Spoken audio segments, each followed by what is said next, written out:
Hello everyone, Myra here. Welcome to my channel. And for today's video, I will be sharing with you my experience with this Lux Organics aloe vera gel. So if you want to know what happened to me and my skin, keep on watching.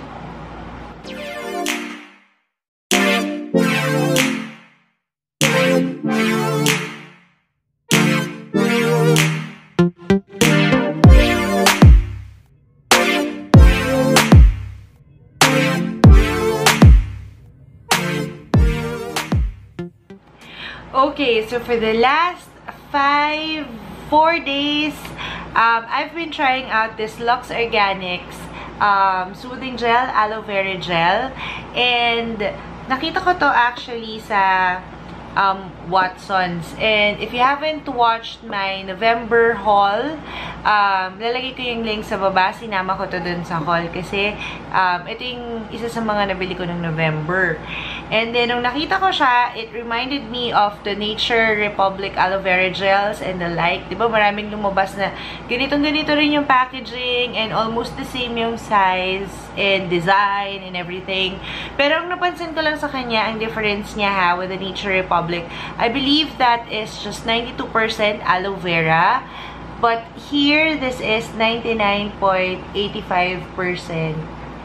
na aloe vera, sabi niya.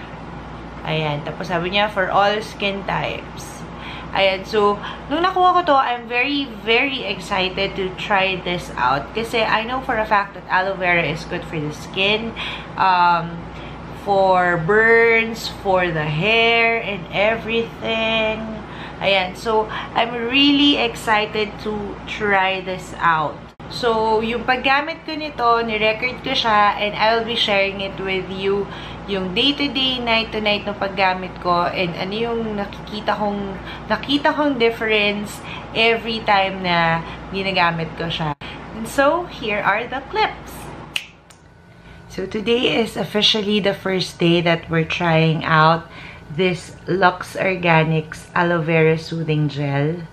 Ayan, so it pretty much looks like yung mga nasa Nature Republic and Mumuso, yung mga ganon. But before we begin applying this product, papakita ko muna sa inyo how bad my skin looks right now. So, let me zoom you in para makita nyo ang... See, if you can see, marami akong blemishes. Meron akong pimples dyan, dito, dito. Ayan.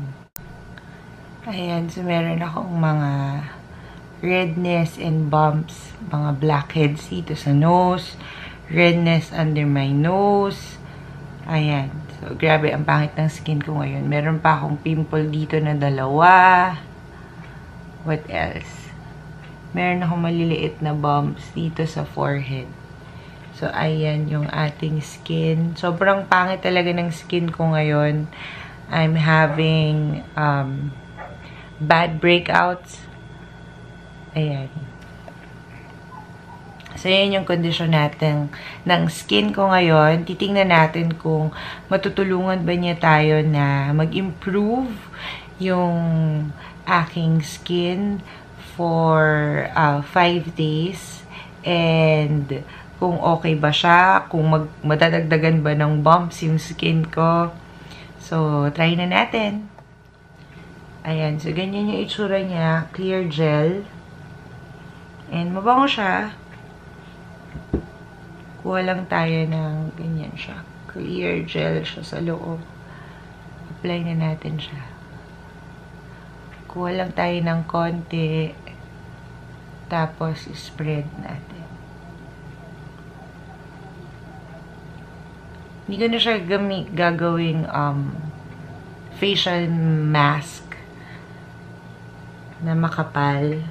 Manipis lang yung i-apply ko, not so much.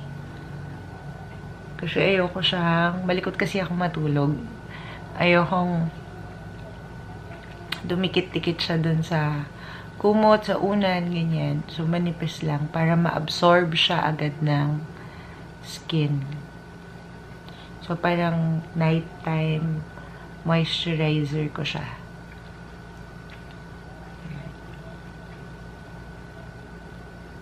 So it's now all over my face. So that's day 1. Hi guys, so it's day 2 of our trial nitong Lux Organics. And parang tinubuan ako ng pimple dito. Parang wala to kagabi. Ito. Yung iba, kagabi pa yan. Pero, sige, tuloy natin. Try natin na paabutin siya ng hanggang day 5.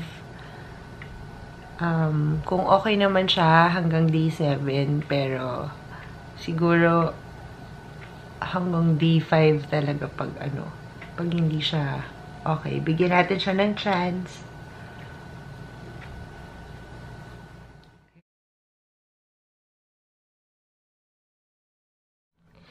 So, it's officially day 5 of our trial with the Lux Organics aloe vera gel. And so far, nakikita nyo ba yung skin ko? Parang mas marami siyang bumps, diba? I wasn't able to film day 3 and day 4, but definitely, every day, the following morning, meron akong makikitang bumps. Ito, tumubo to meron akong pimple dito. Tumubo siya nung day 3. Tapos, nag-start na dito. Ayan, nadagdagan yung nandito. Tapos, nagkaroon ako dito. Day 4, definitely, etong small bump lang to, naging pimple na talaga siya. And, itong part na to, imbes na, di pa siya na-clear up po. Parang nadagdagan pa siya dito. So, there. Dapat itatry ko siya hanggang ngayon, day 5. But definitely, ayoko na. Stop na. Ayoko na siyang gamitin. Kasi baka mamaya, dadami pa siya lalo, diba? So, hindi kami okay. Hindi kami compatible. Hi! So, as you can see, this product really didn't work for me.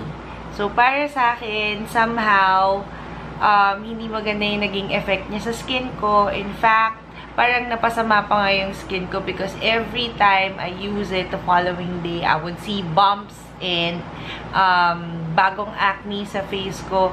So, yun. Siguro, sabi ko nga, diba, dun sa mga previous videos ko, yung skin natin, iba-iba yan.